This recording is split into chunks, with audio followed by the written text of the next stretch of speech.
And the show, of course, we're talking about the Red Table Talk with Jada Pinkett Smith and Will Smith. And even though I'm going to elaborate and talk on that a little bit, you would not have had to see this show to get some benefit of what I'm going to discuss today. Because, in my line of work, I see a lot of statuses where people are saying this is nobody's business and people need to stay out of folks' business. But I actually get paid to be in folks' business. So I'm always fascinated about relationships. I'm fascinated about the dynamics of relationships. I see a lot of couples, both dating couples and married couples in my practice. So this always surrounds me, and I love to talk about it. I've been in countless relationships in these how old am I now? Forget 48 years of mine. So I have not only my professional experience, but on my own private experience, which, if you know me, I'm very transparent with my journey in relationships as well. And I think that's one of the things I want to start off with. I'm very grateful to Will Smith, regardless of what you think about the interview or, your analysis of it. I'm grateful that they actually went on that platform and did that, because it's so important for us to just start this dialogue of relationships. So many of us, we see on social media, we share our lovely, happy pictures, smiling with our significant others. But how often do people really sit back and talk about the realities of relationships, the not so pretty realities of relationships? And now in my 22 years of practice, I've seen couples of all different backgrounds. I've seen couples who have been in open relationships, couples who have been in sexless relationships, couples who, whatever their agreement is, there's as many agreements as far as what your relationship is going to consist of as there are relationships. And it works. Agreements work until they don't work. And that's what brings them into me, right? So it works until it don't work. You have some agreed upon, this is what our relationship is going to be about, or some things aren't even agreed upon. Some things you kind of just find yourself normalizing and kind of easing into without even realizing. And again, if it doesn't work for two people, it may work for one person, but when it doesn't work for the couple as a whole, that's when they decide to seek therapy. And I commend so many people when they actually decide to do that. You guys see I'm sweating. Don't talk about me. It's hot out here, but I'm going to stay in the sun. It's too much stuff to move right now. But so I want to talk about what happens when people decide, this relationship isn't working for me, or something has happened that made you just second guess if you want to even continue with the relationship as is. So I want to share, on that table talk, a few things that I noticed as a professional therapist, as a clinical psychologist. There was a lot of hurt there. That's regardless. I saw people say, oh, they're good actors or what have you, but there's some things I don't care how good of an actor you are, you can recognize hurt when you see hurt. And we know for years this relationship has been rumored to be an open relationship or whatever it may be. But again, like I said, whatever their agreement was their agreement. And so maybe they agreed, even if that were the case, I'm just speculating here. Maybe they agreed, okay, this is it, but we're honest with each other about, who our partners are. It was obvious in that interview that Will Smith did not know about, his wife's relationship with her son's friend. And you could see the hurt in his eyes. And again, that's when the difficulty or the problem comes, because now it's not working for two people. Now, whatever has transpired, even if it was okay with one person, it's become a huge issue for another. But I want to go back even several, probably this was last season, episodes of this Red Table Talk when Will and Jada both shared. They opened up about their relationship and the rumors about them being swingers. And girl, I wore the wrong shirt here, didn't I? But we're not going to worry about it. Little sweat never killed anybody. But they opened up about their relationship. And Jada made a statement. Again, this psychologist mind of mine, I'm thinking and I'm just analyzing and looking at the whole thing. And she made a statement that she doesn't care what happens, she doesn't care if they're not together, they're going to stay together, even if it's in two separate wings of the house, with his significant other, her significant other, they're going to be together. And when I listened to that interview and I just heard them discussing some of the difficulties that they've shared as a couple, I'm going to see if I can move out of this sun a little bit so it's not directly on me. It's so hot. But they shared some of the difficulties that they faced in their relationship as a couple that was causing them to consider divorce. One of the first things that I thought and realized, again with my clinical knowledge, is that these two individuals from a personality standpoint are not necessarily compatible in personality, okay? And when we talk about compatibility, one of the things I look for first when a couple comes into me, the first session, that I'm gathering information. I'm getting all the information I can about, what it is that brings them in, what their concerns are. And then after that, I'm doing some assessments just to see who they really are, because what happens in relationships, and this is in famous relationships, not so famous relationships, the relationships you've been in, the relationships I've been in, what happens is oftentimes people enter into relationships not being their authentic or true self. Right? They enter into that relationship being the person that this significant other, values or wants them to be.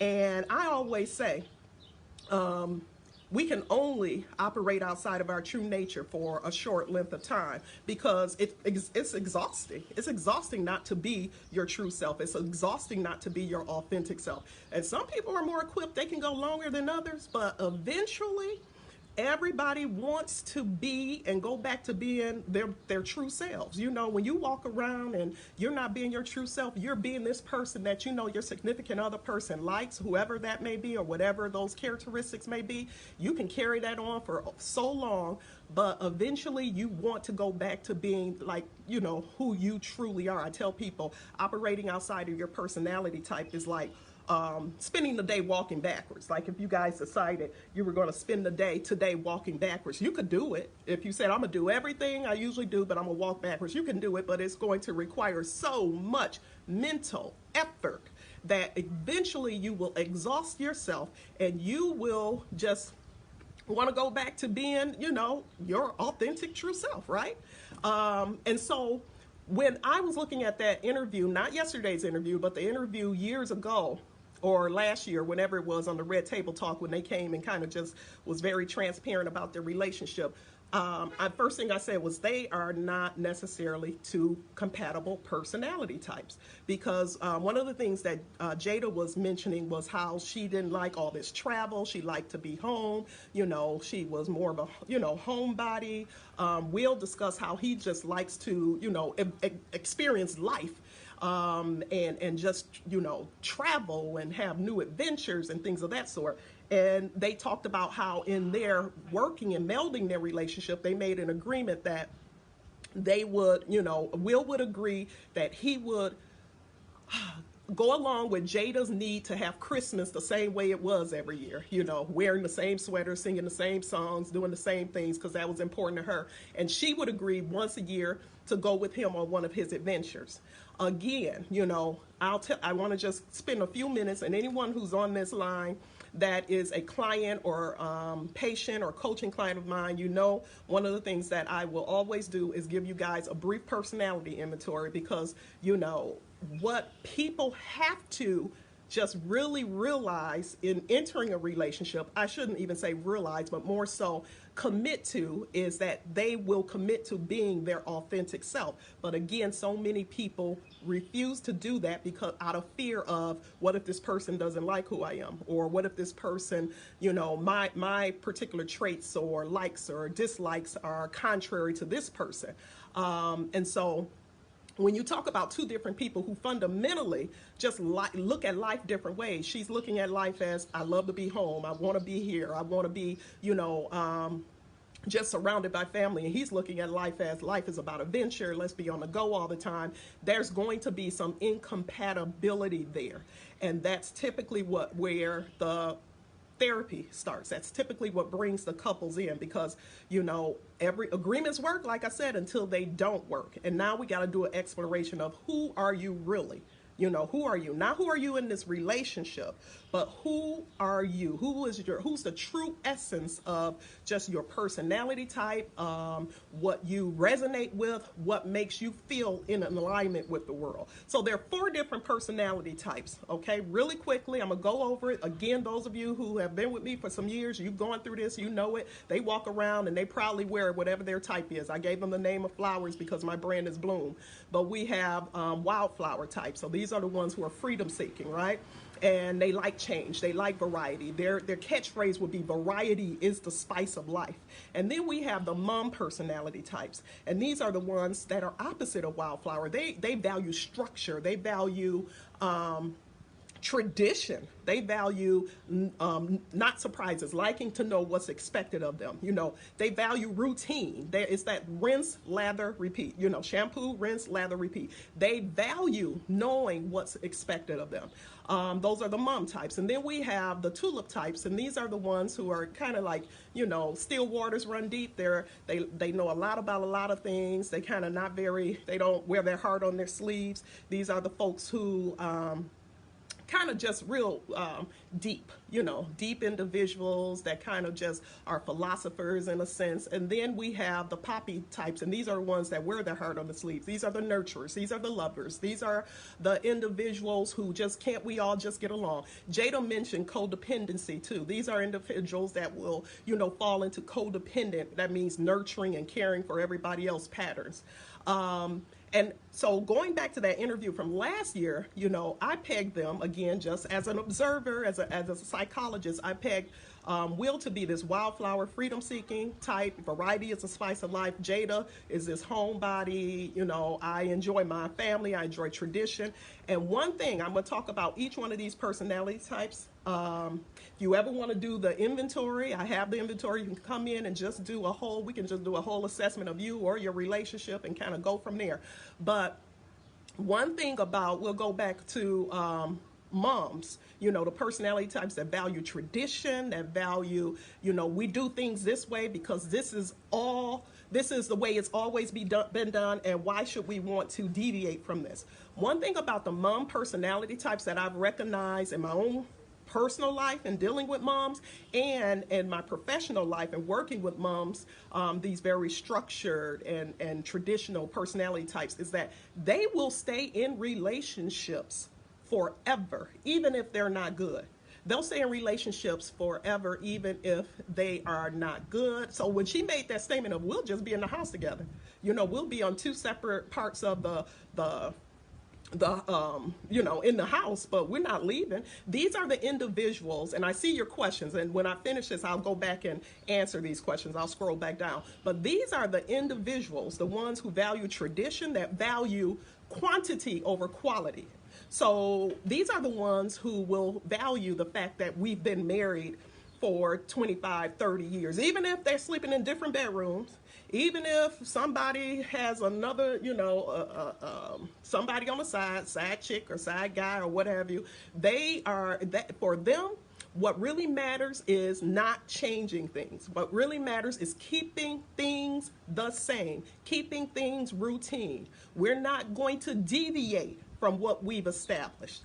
And you know, from the first session of seeing patients, especially couples when they come in and patients when they come in, when I hear what their particular difficulties and problems are, I know before I give them that inventory in the second session what their personality types are based on the problems that they're coming with. So when I heard that interview that he's talking about, he wants to travel the world, have adventures. She's like, no, we putting these ugly Christmas sweaters on every year, and this is going to be our routine, and I don't care what you do, I'm not ever leaving. I knew then that was the personality type that resonates within her. And a lot of you out here watching have either, you know, you're a mom yourself. Thank you for cloud coverage.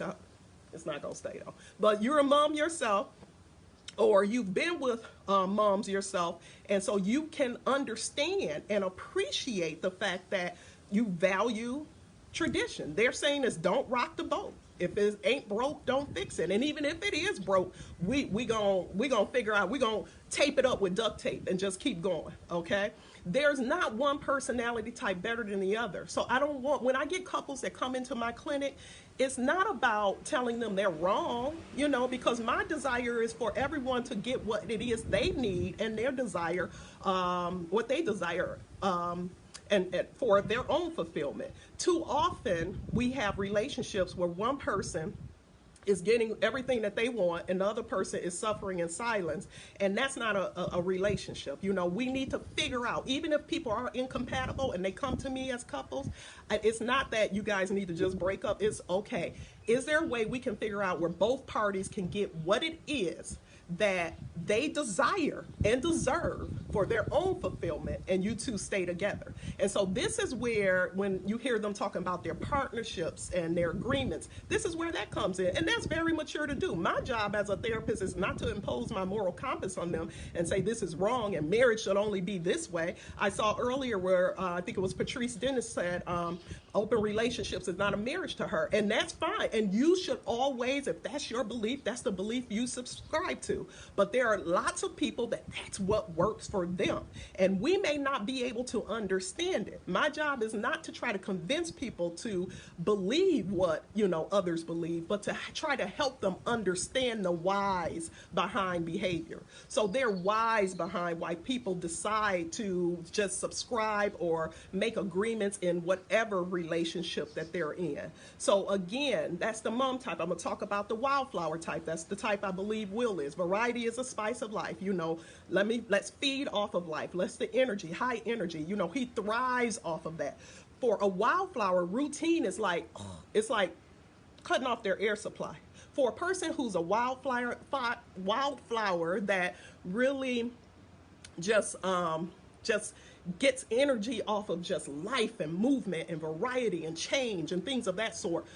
Routine, daily routine, having things the way it is day in and day out, for them is like cutting off their air supply, because for them, they thrive. These are the kids that are usually labeled ADHD in school. They need change, they need variety, they need spice. You know, for even my own personality, I'm a kind of tie between two, but one of them is wildflower. And so you see that I do so many different things. I do private practice, I do contractual work, I write, I speak, I do all of these things, and people oftentimes say, you know, if they're not a wildflower, they don't understand me. They're looking at me like, why does she even get off on that? I could not imagine a life where I'm doing the same thing every single day. But I have been in marriages where I was married to individuals that valued that. And there's nothing wrong with that, but it just did not and could not work, you know. And that's why it's so important for us to be honest about who we are when we're entering into relationships, and to enter into relationships as your authentic self,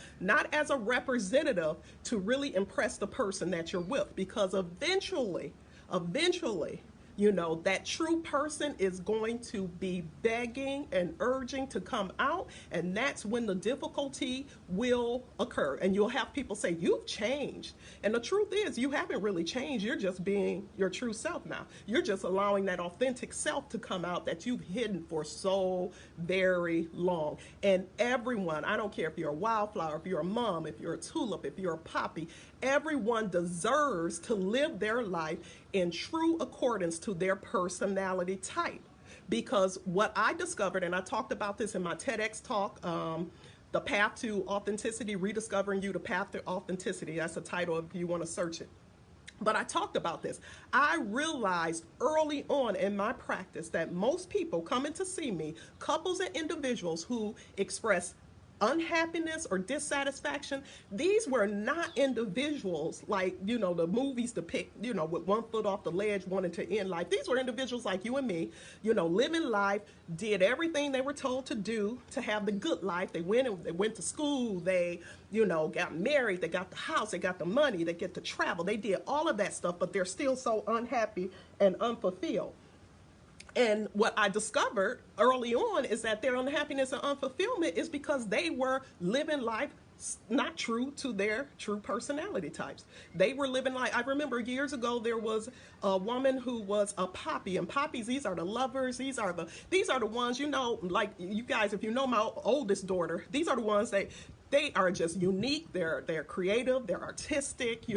Her hair is a different color every other week. These are the ones who just really thrive off of relationships and other people. These are the lovers. These are the nurturers.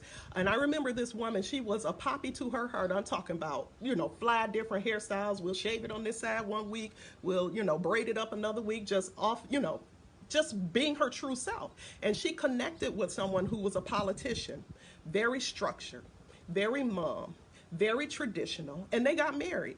And she was miserable. Everyone was saying to her, you are such a lucky girl. Look, you got this guy and he has his career, and he's you have this beautiful home. But she was miserable and no one could figure it out. And if you guys go back, those of you who watch Red Table Talk, you remember when Jada and Will talked about how she cried, they said, straight for like 30-40 days or what have you, because she was unhappy. And Will kept saying, you got this big house, estate. Let's not even call it a house. You can have anything you want in life. How is it that you're unhappy? He couldn't get it. She was unhappy because she wasn't living her true personality type, following him around the world, or, all of that stuff that didn't resonate with her true personality type. And a lot of you can relate to this in your own experiences in relationships. And years ago, another example that comes to mind, I remember having a patient. This was early on in my practice, so this was probably about 18 years ago. And I remember her coming to see me because her parents were getting ready to celebrate their 50th wedding anniversary. And everyone was so excited, the neighborhood, the families, everyone. And this woman, who was coming out of her own marriage because she went into a marriage not being her true self, she came to me, and I remember her saying, this is such a farce. It's such, she was like, yeah, they've been married 50 years, but they've been living in different bedrooms for 35 years. My dad has a whole nother family on a different side of town. Everybody's celebrating this. My mom has been unhappy and miserable, her whole life. She has anxiety disorders or, other medical disorders as a result of not living her life authentically, because that will happen. A lot of physical ailment, in addition to emotional ailment, will occur when we don't live life authentically. And for this woman, she couldn't understand it. And that's when we had to start really exploring there's a wasp or bee. Wait. That's what outdoor life will do to you. But there was, this woman had to really come to understanding that, the personality types of her parents, the personality type of her own, what led her into a marriage that wasn't fulfilling, because she actually witnessed, fulfillment wasn't important. She even said that she was told by her mother at an early age, don't expect to have a happy marriage. Find someone who can take care of the home, find someone who can, just take care of you, so you can have this illusion, because there are personality types where as long as it looks good, it's good, even if it doesn't feel good. See, I'm a person, it needs to feel good for me. I don't care about how it looks. It needs to feel good. And so one of the things that will free all of us from judgment, one of the things that will free all of us from not only judgment of others, but will free us from finding ourselves in these relationships that are fulfilling to us, is to accept the fact that everybody does not perceive or plug into the world in the same frequency. It's okay for a wildflower to be a wildflower. For people, if you're with someone, and this is what I see all the time in relationships when they come in, there's one partner telling them, you should be more fill in the blank. You should be more considerate, or you should be less wanting to travel, or you should be, more fun, or less boring, or less inflexible, or you should be less loving, or you pay too much attention to everybody's needs. And when people start telling you what you should do, and these are the things that you do come natural to you, this is someone trying to pull you from being your true self. So you want to make a conscious, deliberate effort for your, or commitment, I should say, to yourself here on out, that you're going to be true to yourself. And your partner needs to understand. So this is where I help couples navigate. They come in and I'm like, okay, this is who you're working with. I do personality inventory, which is scientifically based from psychology. But I'll do, if you can know me, I'll do the numerology too. We will explore every aspect of you that needs to be explored so you can have a firm understanding of who you are, and so your partner can have a firm understanding of who you are. Because if you're ever with someone who's telling you you need to be more of something that doesn't resonate with you, you know that there's a lack of compatibility there. But again, it's up to you. Some people decide, for me, compatibility is important. Okay, so it's important for me. For some people, compatibility may not be that important. It's all about, let's figure out how we can work this together. And I've been in relationships that it wasn't compatible. I know this stuff, but we'll all try to, trick the system, so to speak. But one of the things that I found over time is that, if you can't be true to whom you are, you will not have fulfillment or happiness, not even personal fulfillment or happiness, let alone fulfillment and happiness in that relationship. So it's so important for us, all of us, to just be honest about, who am I? 3 little words. Who am I?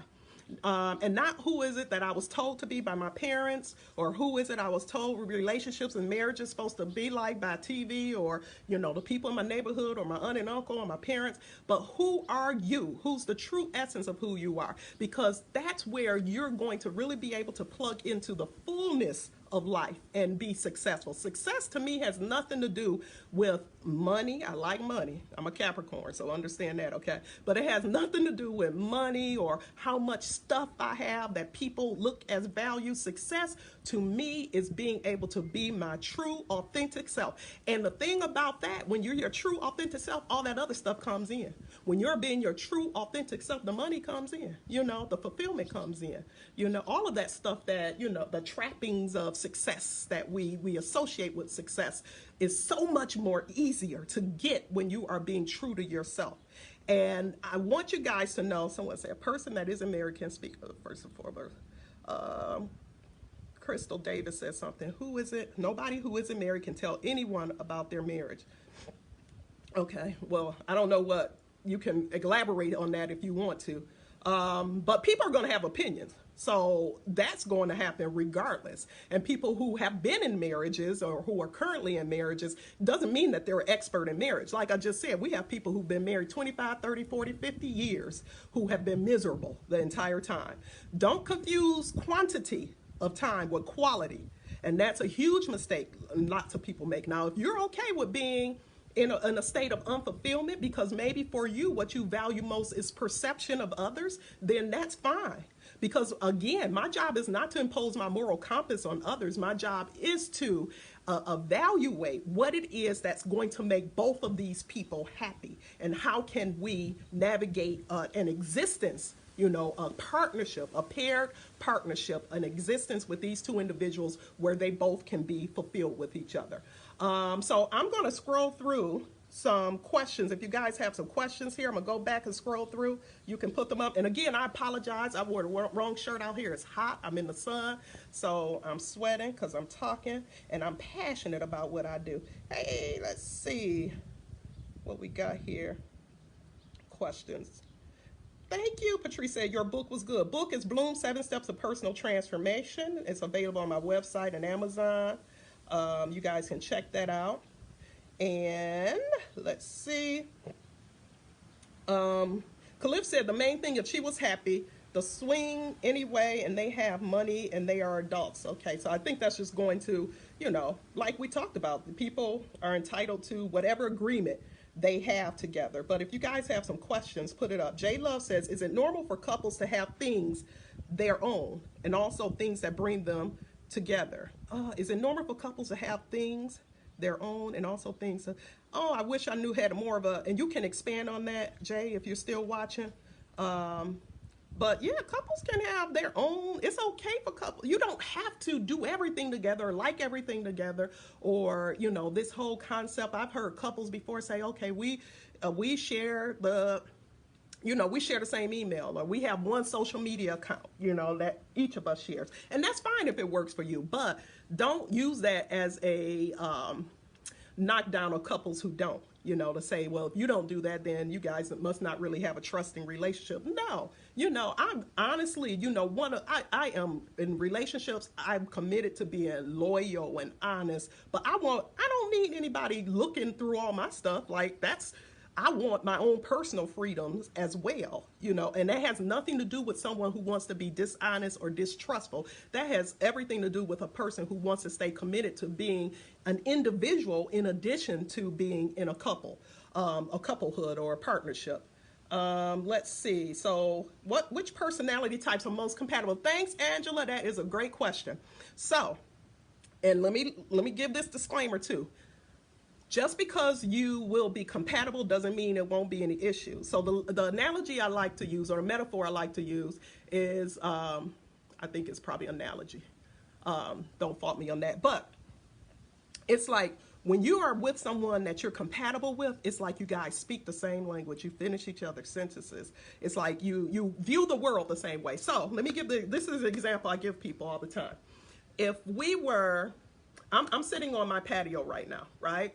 And I'm facing my condo.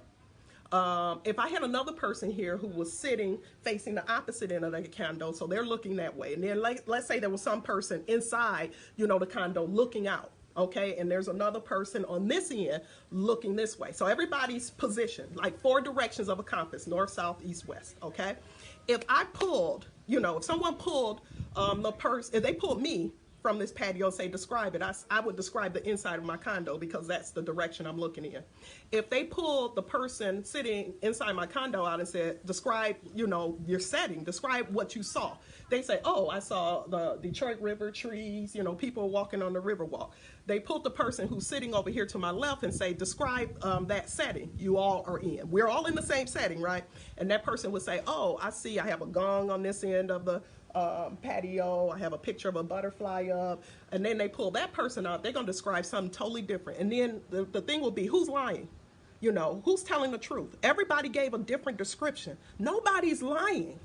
Everybody's telling you their truth from their perspective. So consider that when it comes to personalities. There's that's not a good personality, or this is a better personality than another personality. It's all about perspective. So if I'm a wildflower tulip, myself personally, in nature, and I'm viewing the world from, I love variety and change. You guys see how much I travel, right? A tulip is all about thought, merging systems, being innovative. So I like to do a lot of innovation. I'm a clinical psychologist by trade, but I do sound therapy, I do TRE, I do all types of stuff that's not traditional. So I like to innovate those things. So that's what's important to me. So if I meet another wildflower, or I'm with another wildflower, we're going to both enjoy and appreciate that fact that we love adventure, and we're traveling, and we're having a good time, and we like change, we like fun, we like spontaneity. I could also do well with a tulip because that's like right there with me, my second highest. People that I won't do well with, and I've had enough experience, is necessarily the mums. And it's because we're fundamentally different, but people, opposites naturally attract, right? You've heard the saying. And the reasons opposites attract is because, for a mom, they've been told their whole life, oh, you're boring. For a wildflower, you've been told your whole life, you need to stick to one thing. And so they get together, and so now this mom is showing this wildflower this level of sameness and stability that the wildflower may not be used to, but have been criticized their whole life that they needed more of. And so they're like, maybe this is the person for me. You hear people say, oh, they balance me out. That usually means it's opposite, right? So opposites do attract that way, but it's very hard for them to sustain, because I don't care how much I may, for a few weeks or a few months or whatever, get into being that very structured traditionalist. Eventually, I'm going to want to go back to being what comes natural to me. So when you find someone who is in the same personality type as you, there will be a lot of compatibility there. You'll find, again, it's like you're looking at the same view. You're just like, how do you interpret this? Oh, we're both interpreting this the same way. Yeah, because you kind of have the same personality type. When you are with someone who doesn't, it's like north and, it's like somebody who's hardwired and pulled to go north. And then somebody who's hardwired and pulled to go south. You can't go north-south. You can go northeast, northwest, southeast, southwest, but you can't go north-south. So, but you always find these hookups in relationships. So what would be considered opposites? So let me be careful about saying incompatible, because I don't want anyone out there who is with someone who's opposite in their personality type to think you need to just throw in the towel. But what are considered opposites would be a wildflower and mom would be considered opposites, or have a lot of difficulty in their relationship because fundamentally they're going to look at things differently.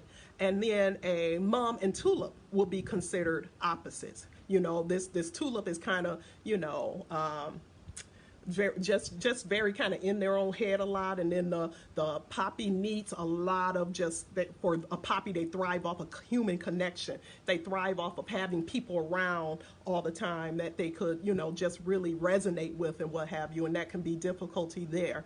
But it's so important for us to explore this. You know, I got to a point you know, after a couple of failed marriages that it was just like, let's do this personality inventory early on. Let's do personality inventory. Let's do some numerology numbers. Let's do some astrological things. I mean, because, and it's not to say there's a perfect fit, but you can find the perfect fit for you, if that makes sense. You can find the person that is going to allow you. I've been in relationships where I felt like I had to tone myself down, where I felt like I had to tone that wildflower part of myself down because it was criticized and it was critiqued and it was, you know, called other things, you know, and that didn't feel good.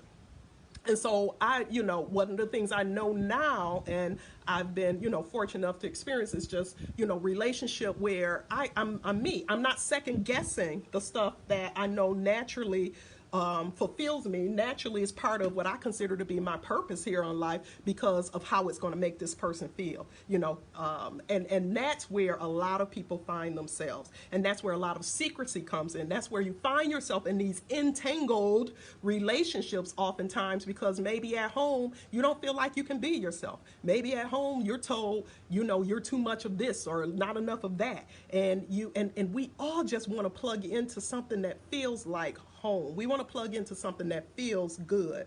So, and Kim Marie, you know what?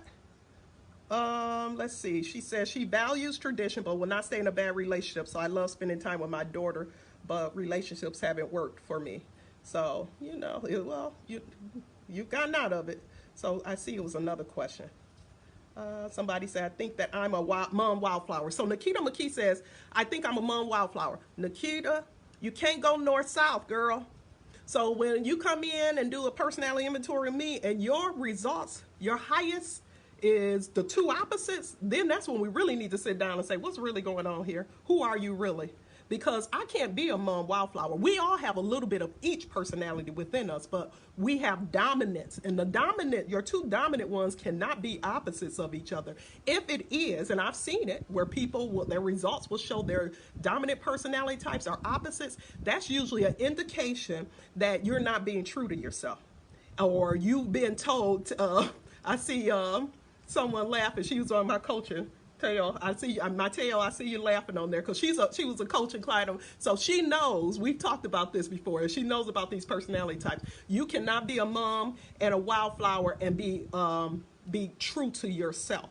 So but you know, when I get that, I'm happy when people come in and I get their results, because that gives me a starting point. That gives me a roadmap to say, okay, because typically what's happened is that you've been told your life you need it to be one of those things. And mom is usually the personality type that our society values, because it's traditional, it follows rules, policies, all of that stuff.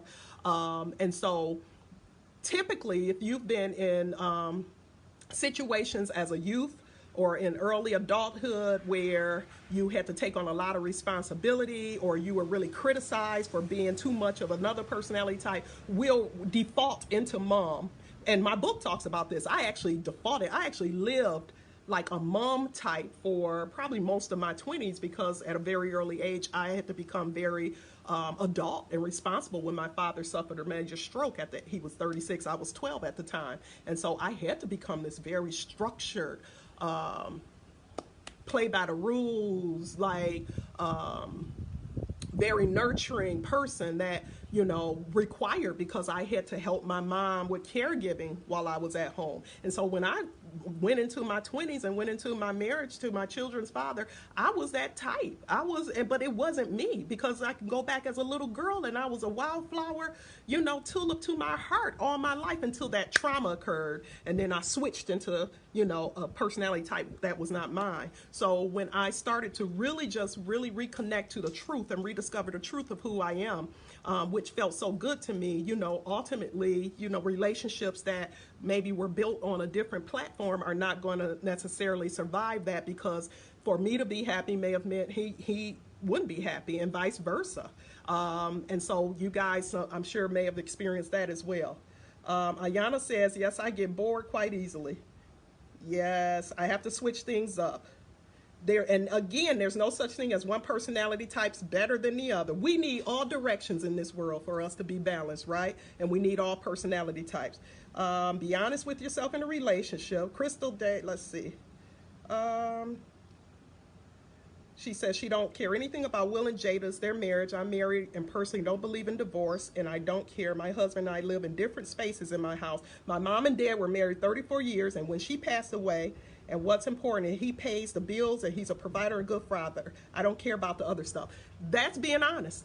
And so, Crystal, you know, if it works for you and your husband, that's being honest. You know who you are. Know what's important to you. There are other people who say, oh, hell no. You know, we're not living in no different spaces or what have you. But if it works for you, it works for you. And so we can ease ourselves with just being judgmental of everybody. Because if it works for two people, it works for two people. Even if it doesn't work for you, our job is not to say, that you're in agreement necessarily, but again, like I said, my job as a psychologist for my patients, for you all when I come to speak to you, is to help you understand the whys of all this stuff. Whys.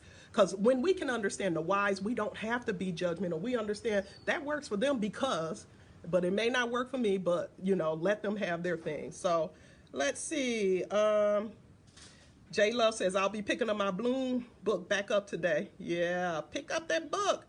Let's see. Anybody else? Thank you, Sydney. She says, all of this, everything is energy.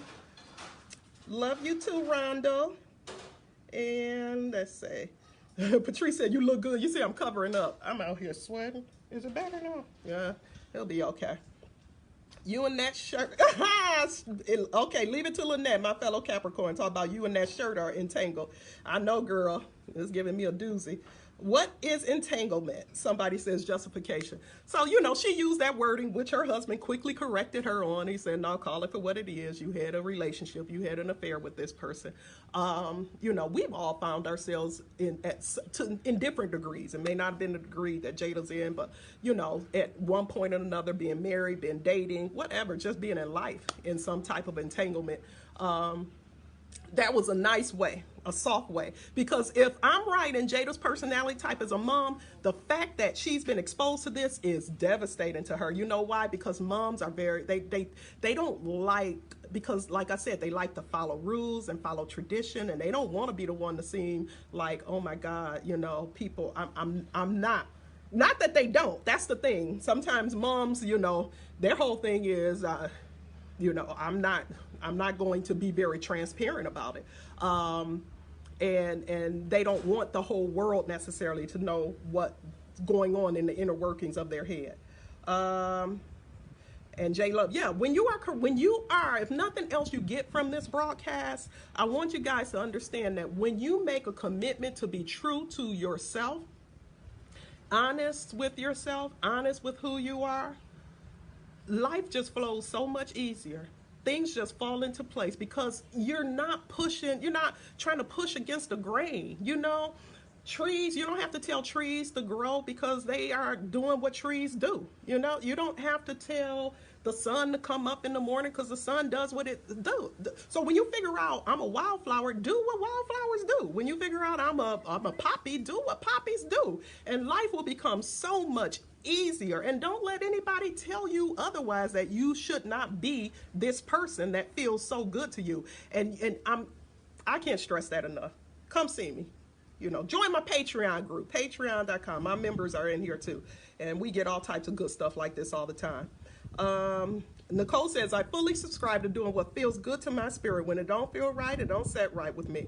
And you have to, you know, spirit don't lie, gut don't lie, none of that.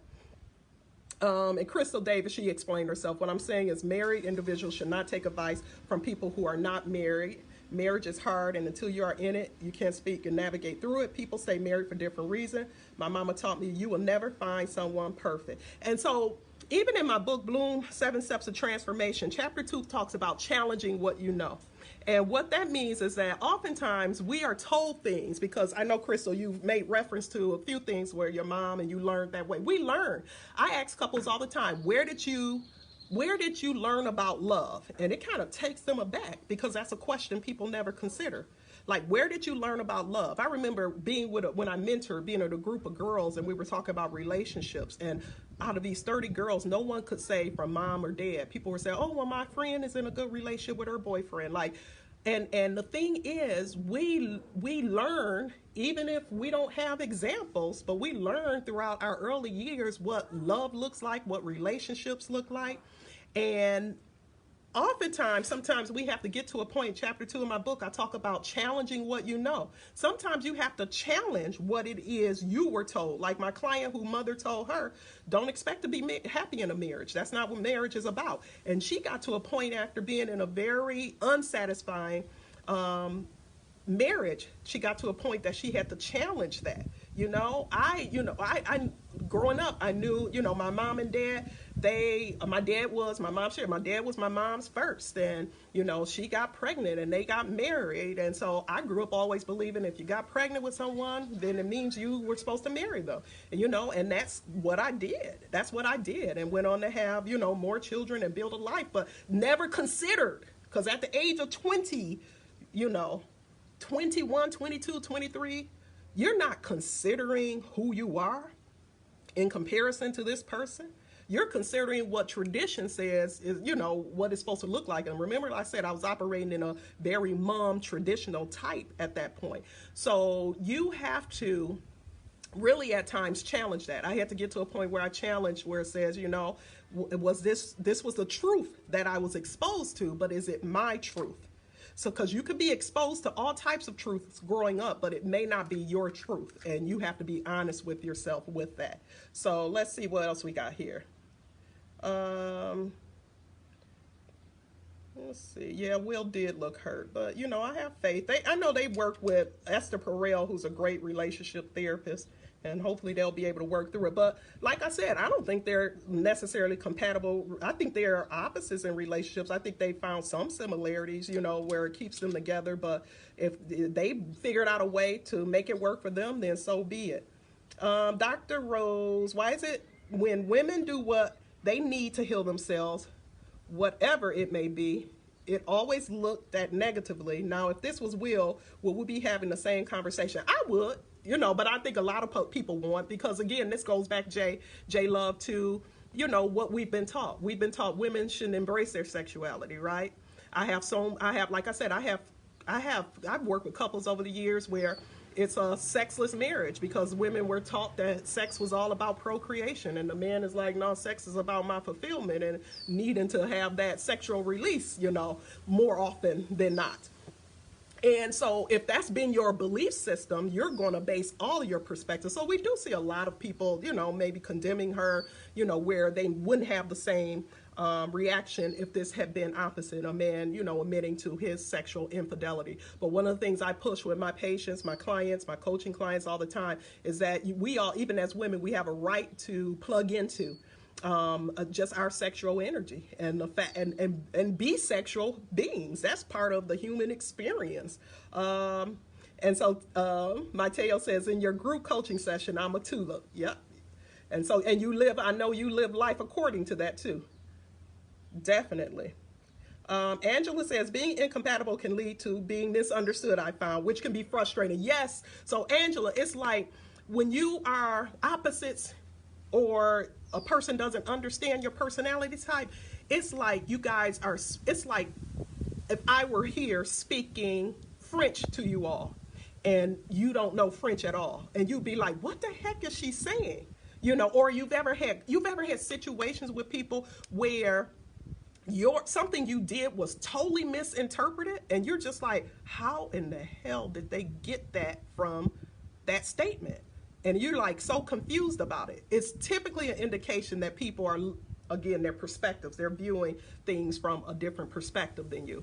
But what the beauty is, and why I teach this to my coaching clients, why I really go more in depth with personality and all the other things that help us understand ourselves, is that when you have a firm understanding of yourself and all these other personality types and possibilities out there, not just yourself, but a firm understanding of every other perspective, then you get it. You don't have to judge another person. You don't have to say, oh, she's stupid for that. No, you say, okay, I understand why she's decided to do that, because this is what resonates with her. This is her personality type. And so Patrice says, I need to take this test. And so we have with our Patreon, all my Patreon people have taken the test. We have all types of coaching things. So go to my website or email me if you want to come in. You can come in and just do one session with me where we just do a full breakdown of personality, numerology, all of that stuff, so you can have a firm understanding of self. Nikki says, entanglements in the family. Oh yeah, a lot of entanglements in the family. Challenge what you know. Challenge what you've been taught about relationships, about love, about sex, about marriage, about dating, about all of that. I tell so many of my friends and my clients and people now that dating is about collecting data, because a lot of times we go into dating with, okay, I need to find out, this has to work. You know, we enter into a dating relationship with someone and our whole thing is not to see if this person is compatible with me. It becomes, how can I make this last? And you can see those two different approaches. You can approach dating as, I'm going to collect data to see if this person is compatible with me. Or you can approach data to say, I need to make this work. And you're going to have two totally different outcomes, because the I need to make this work means you're going to distort the trueness of who you are to meld into someone so it will appear to be compatible. Whereas the data is, oh, we've been dating for a couple of months, I can't see, it's too different, we don't view the world the same, it's too much conflict, too much arguing, or or I like this person but it just doesn't do it for me. I'm starting my podcast back up in a couple of weeks, but I've already secured guests, and one of them is a gentleman who talks about even ending a relationship that was great.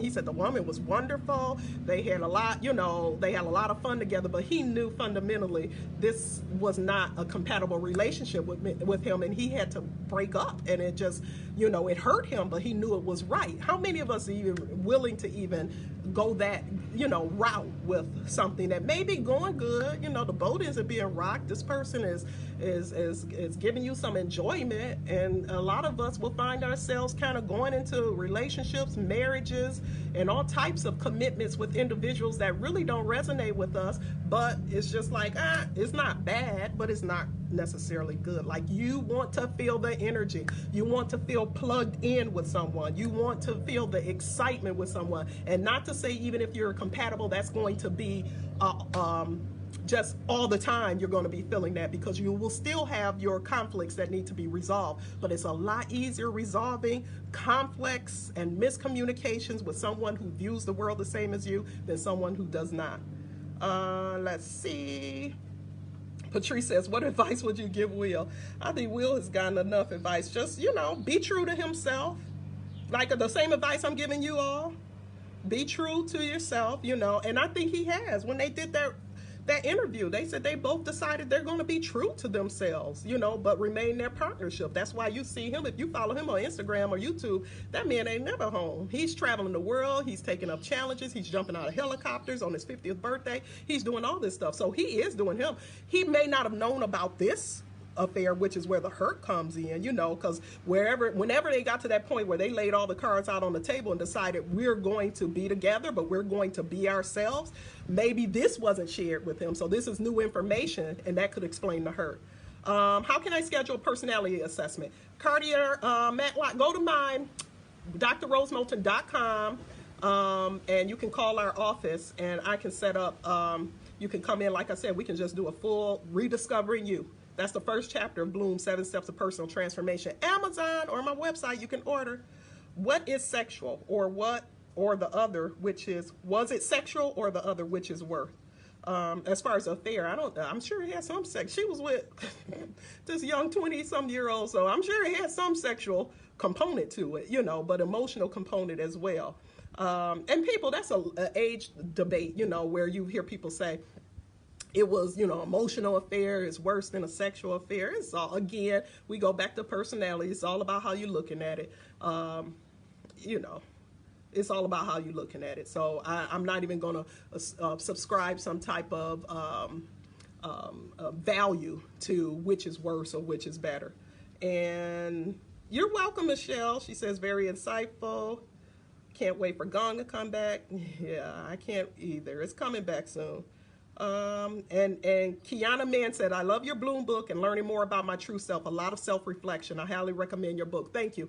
Guys, seriously, it's a quick read, but it's an important read. And I share a lot about my own personal experience in that and how I had to come to terms with, I wasn't living life as my true self. I was 29 years old with a PhD, you know, beautiful house in the suburbs.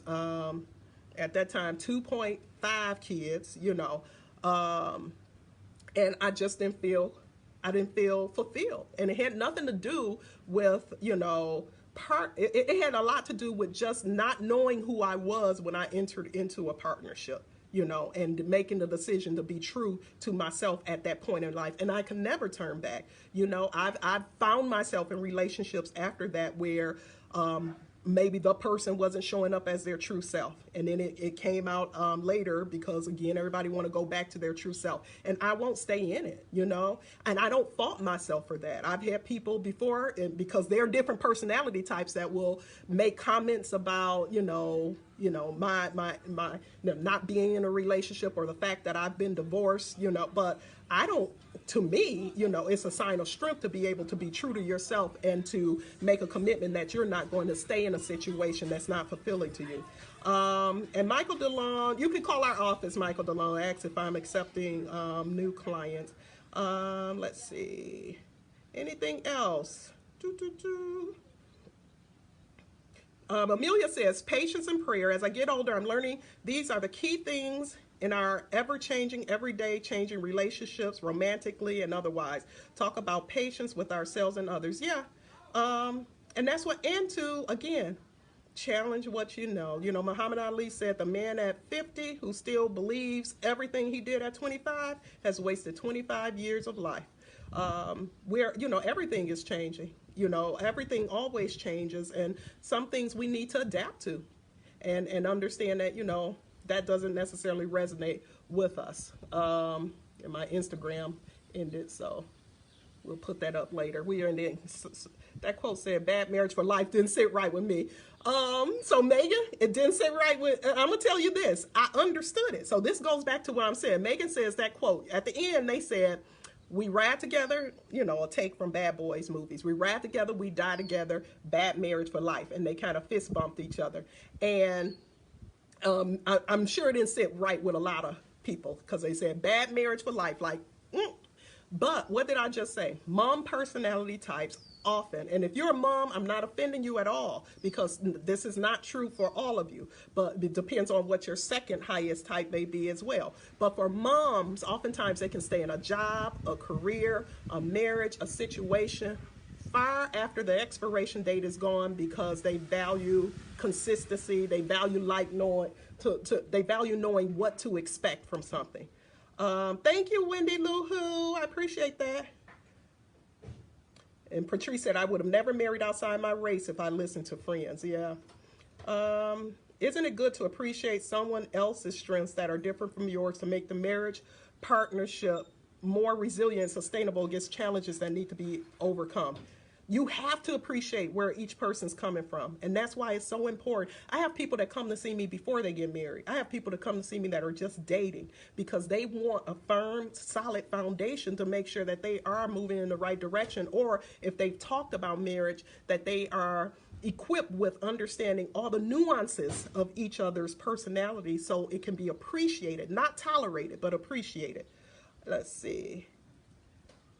My ex-husband's parents slept in 2 different rooms, and I saw my marriage going that way, and I told him I didn't feel that was a marriage, and I wouldn't stay married. Yeah. Because that may have been his norm. For him, it may have been, again, you stay together, but you're indifferent. I hear that all the time.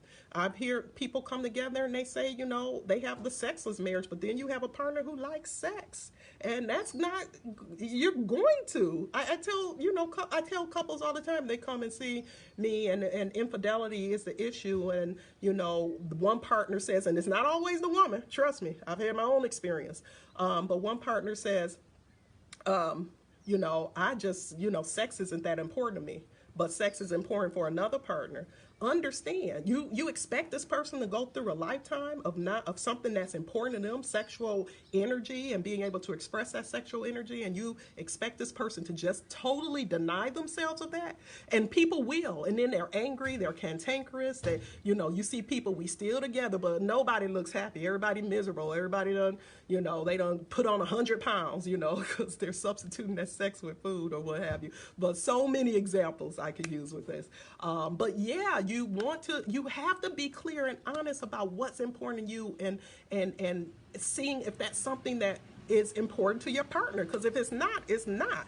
It's not. And I know myself, so I know if and I shared this with my Patreon group. I remember, like, in a relationship where there was difficulty going on, and initially I was thinking it was just circumstantial. There was situational, things going on in life that may have been, just causing this behavior change. And as time went on, I realized, this has nothing to do with situation. This is who this person is. And I remember having a conversation with that person. And I said, my concern early on, I said, well, initially, I thought this was a state meaning a situation, a state meaning this is just a situation they're in because they are going through something on the job, or, whatever it may be, and it'll pass. A trait, when we talk about traits, like we talk about personality traits right now, traits have nothing to do with situation. It's who this person's going to be. And when I came to the realization that this was a trait, not state, I said, it was no way I could see myself continuing the rest of my life in a situation that I knew I would not have the fulfillment that I needed in that situation, and be true to myself. And for me, everybody has their preference. Because I'm not a mom, I don't necessarily, it don't resonate to me to stay in something that's not good, it just doesn't, like. And I know if you're not getting your needs met, you're going to go and get your needs met. And for me, it's easier to do that by leaving the situation. For me, some people decide to stay in and you get your needs met, and that's fine if it works for them. But for me, because I know who I am now, I've put in the time, I put in the work of knowing who I am now. So I know that it's important for me to be able to celebrate, whom I'm with. Like, I remember, so let me tell you, this is some transparency right here. So I remember being in marriage counseling, and I remember, the conversation was, the therapist said, have you considered getting a boyfriend? The therapist actually asked me that. And I'll tell you, I was offended at first when he asked, like, how dare, and this is a great therapist. I'll give him a shout out, Joe Court. Great relationship therapist. But I remember him asking me, have you considered getting a boyfriend? Because I was just, there was like incompatibility, lack of the fulfillment there and everything. And I remember saying to him, after going back, I came back and I said no. I said, because I know my personality type. Again, wildflower. I like to celebrate love. I like to, I know people say you don't post pictures, or no, if I'm happy, you're going to see me post, okay? I like to celebrate love. I like to celebrate experiences. I like to celebrate when I'm happy. And so the thought of having to have somebody like a boyfriend on the side where I have to keep that secret, and it didn't resonate with me. It didn't resonate with me. It may resonate with many of you, and that's fine. Be true to you. This is what we're talking about here. Okay. Let's see, and we're going to be ending soon. Loretta says she's so liberated. Good. Let's see. So, someone says sex is very important. It's important to know that. And So Love Vanessa said, how many times have you been married and how long? So I tell people 1.5, and I know that sounds crazy, but I've actually 2 times, but the second one was very brief. But I married my high school sweetheart at the age of 23. We had a child together. Again, going back into what I learned growing up, that, if you have a child with someone, it was just no thought about, is it compatible? Will this be long term? It's like, we have a child together, we have to get married. And I remember even when I became pregnant in undergrad, my mom and others saying, okay, so you're getting married, and it was just like, okay, I promise to get married when I graduate college, and we'll get married and we'll start this life. So I was in that marriage for 12 years and had 4 beautiful, wonderful children in that marriage. Children that are, just the light of my life, and, no regrets at all. And then the second marriage lasted just a couple years, like 2 years or so. It became very obvious early on that there was more incompatibility than I ever imagined, and that people necessarily wasn't showing up as their true selves. And I knew because of the work I did. And then some personality types, because they're viewing the world from their perspective, think once they get you locked in, you're not going to go anywhere, because, some people are so concerned with image, the work I did, but I don't care what anybody think. So I wasn't staying in a marriage to please everybody else. I was, if I'm not pleased. So because of the work that I've done, I knew early on, when I realized this was trait. This had nothing to do with situation, or this was trait. I had to leave that situation. And so, it is what it is. No regrets. Lots of information, lots of insight, and it's given me a lot to help my clients when I see them with, because I've experienced a lot of the things that people are talking about. I've experienced a lot of the problems that couples are coming in to me to try to resolve. And let's see. Would you be open to marrying again?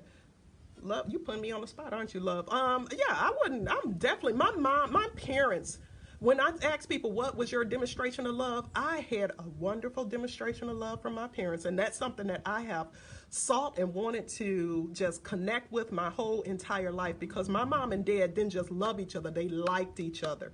My mom and dad were the couple walking around the house hugging each other, kissing each other. I remember as a kid, I'd be, oh, y'all doing the oochie coochie. That's what, when they were hugged. For me, that was the oochie coochie. And they would just laugh, hysterically with that. They were the ones, when we'd go camping as a family, they put the kids in the tent, they stand in the conversion van, and we can only imagine now. We know what was going on in that conversion van, but they loved each other, And so I know you can have that in a relationship, and I have desired that my life. So yeah, I would marry again. And now, I know partnership for me, if I'm going to even commit any time to it, it's someone that I feel like I can have a future with. So definitely. And there is a difference, Patrice, with love and like. I need to love you and like you. I can't have one without the other. I just cannot. I need to love you and like you. And Lynette says, your parents' love story inspires me. It's, and I'm grateful. And I took it for granted, because I just assumed this was everyone's story as a young girl. And so when I talk to friends and clients now and find out people had no example of what love looks like, it explains a lot of the difficulty that people face. And so even for me, when I encountered people and dating people, and I'm just thinking, if we love and like each other, what's the problem? I realize everybody has a background, or they've been kind of shaped by what they saw, and it may not be consistent to what my experience has been, which is going to cause some conflict with that. But yeah, I'm committed to just being honest and truthful and happy if I'm in a relationship. So understand, like I said, for me, I like to celebrate love. And I know it's not my desire to live this life alone. And if it is, but I will live it alone, as opposed to being with someone just for the sake of being with someone. Because I've been, divorced for some years now, and I love my singlehood. I'm in a relationship now that is going well, that I'm very happy with, and we'll just see how that goes. And Angela said, you will have that. You totally exude that. Thank you, Angela. I received that. Nori says, I love and like my husband of 29 years. I love it. And I would love to talk to couples who love and like each other too, because like I said, the podcast is getting ready to start back up. And I like to just have those examples, because for those of us who didn't have these examples, it's important for us to see these true examples of people who love and like each other, even whatever your agreements are. It may not look like what my agreements may be, but we need to see that. Do you think love and being in love is different? So, love and Nisa, I hope I'm saying your name right. I love these questions, girl. So, yeah, that can be a different, in love is varying. And also, in that first part of meeting someone, we know chemically, just biologically, there are serotonin, there are just all these little chemicals going off in your brain that just makes you feel like, oh, you're seeing things with rose-colored glasses, because that's just part of attraction. But eventually that high, serotonin release and all those good neurotransmitters release start to normalize, and that's when, okay, now you need to love somebody, not just be in this state of kind of lust and attraction and things of that sort. But it varies, because you'll find yourself, you can be with somebody 10 years and then all of a sudden you're like, ooh, you're looking real good to me. You can feel that kind of lustfulness come back, and that's good too. Patrice says, you seem happy and it shows. I am happy, and thanks for mentioning that as well. But it comes with a lot of transparency and honesty. And my guy, we're very transparent and honest with each other, and we talked about even maybe and we'll talk about things, and it's important, and we're honest about things. And we more of that to come, because we're going to do a couple of podcasts together just talking about just the journey that we have experienced personally and separately prior to even connecting to each other. Let's see. And I think that's it. So thanks, everyone. Thanks for joining. Share this video. Give me feedback. Give me comments. Be sure to follow me. If you want to join the Patreon, we have tiers that start at $10 a month. That gives you unlimited gong meditation access virtually. But we also have tiers that go up and they get all types of freebies. And we have just videos, and I go in there, cook and share recipes as I'm talking to them. I do a lot of this stuff with them as well, but that's an exclusive platform, so I invite you all to that.